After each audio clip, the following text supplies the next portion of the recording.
Section 1. Introduction. Le retour en force du parvovirus.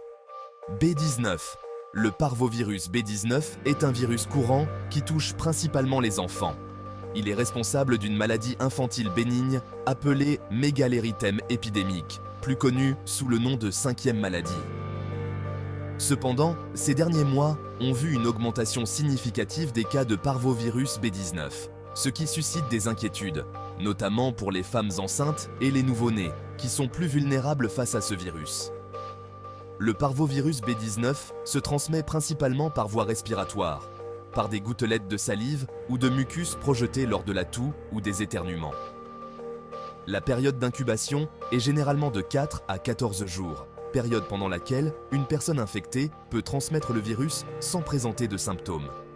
La recrudescence actuelle des cas de parvovirus B19 est probablement due à une combinaison de facteurs, notamment le relâchement des gestes barrières après la pandémie de Covid-19 et l'arrivée de nouvelles souches virales. Cette augmentation des cas souligne l'importance de comprendre les risques associés au parvovirus B19 et les mesures préventives à adopter, en particulier pour les femmes enceintes et les personnes en contact régulier avec des nourrissons. Section 2. Transmission et symptômes. Un virus contagieux aux visages multiples.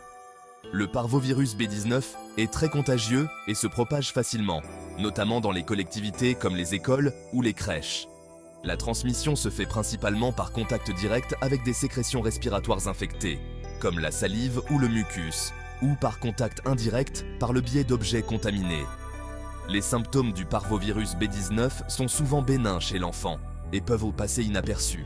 Lorsqu'ils se manifestent, on observe généralement une fièvre légère, un écoulement nasal, des maux de tête et une éruption cutanée rouge vif sur le visage, qui s'étend ensuite au corps.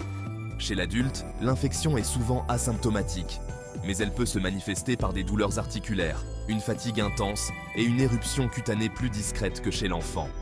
Dans de rares cas, le parvovirus B19 peut entraîner des complications graves, notamment chez les personnes immunodéprimées ou atteintes de certaines maladies chroniques.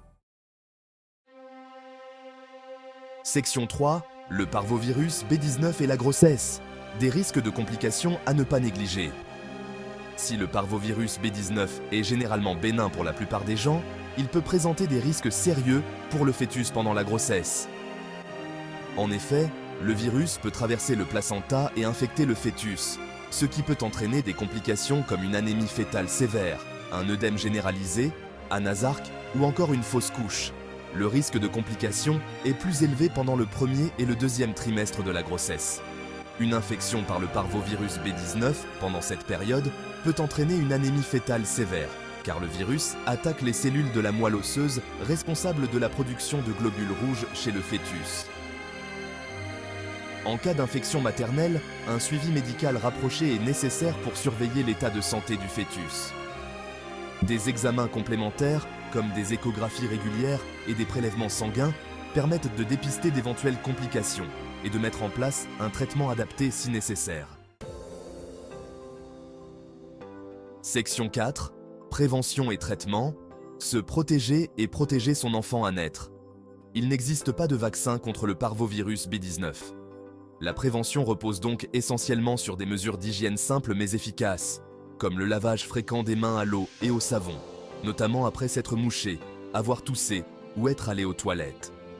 Il est également important de se couvrir la bouche et le nez avec un mouchoir en papier lors de la toux ou des éternuements, et de jeter le mouchoir immédiatement après utilisation. Les femmes enceintes doivent être particulièrement vigilantes et éviter tout contact avec des personnes malades.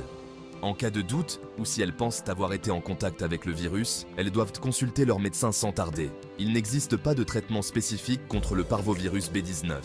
Le traitement vise à soulager les symptômes avec du paracétamol pour la fièvre et les douleurs, et du repos. En cas d'infection pendant la grossesse, un suivi médical rapproché est indispensable pour surveiller l'état de santé du fœtus et intervenir rapidement si nécessaire. Section 5. Conclusion. Restons vigilants. Le parvovirus B19 est un virus courant qui peut entraîner des complications graves chez les femmes enceintes et les personnes immunodéprimées. Bien qu'il n'existe pas de traitement spécifique, des mesures d'hygiène simples permettent de limiter la propagation du virus. La vigilance reste de mise, notamment en cas de grossesse, et il est important de consulter un médecin en cas de doute ou de symptômes. Un suivi médical adapté permet de prévenir les risques et de garantir une grossesse en toute sécurité.